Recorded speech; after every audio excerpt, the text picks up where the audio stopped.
August 1947ના રોજ રાતના 12 વાગે આપણો દેશ આઝાદ થયો હતો અને 15મી ઓગસ્ટ 1947 થી લઈ 26મી જાન્યુઆરી 1950 સુધી આપણો દેશ કહેવાય ને કે મા બાપ વગરનો દેશ હતો, નિરાધાર દેશ હતો.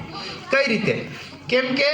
જે રીતે 15મી ઓગસ્ટ 1947ના રોજ દેશને આઝાદ કરવું આપણા માટે અઘરું કામ હતું ને, તેનાથી પણ અઘરું કામ એવું હતું કે વિવિધ જાતિ, વિવિધ ધર્મ લોકો, વિવિધ જાતિ જ્ઞાતિ ધર્મ ધરાવતા લોકોને એક સાથે પરોવીને ચાલવા કઈ રીતે, દેશને ચલાવવો કઈ રીતે, આ પણ એક આઝાદી લેવા જેટલું જ અઘરું કામ હતું. માટે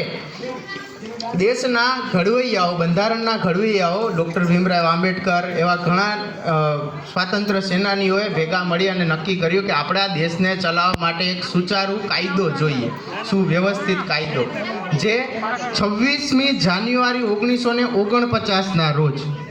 26 જાન્યુઆરી 1949ના 26 નવેમ્બર 1949ના રોજ આપણું બંધારણ બનાવ્યું. આ બંધારણ બનાવવા માટે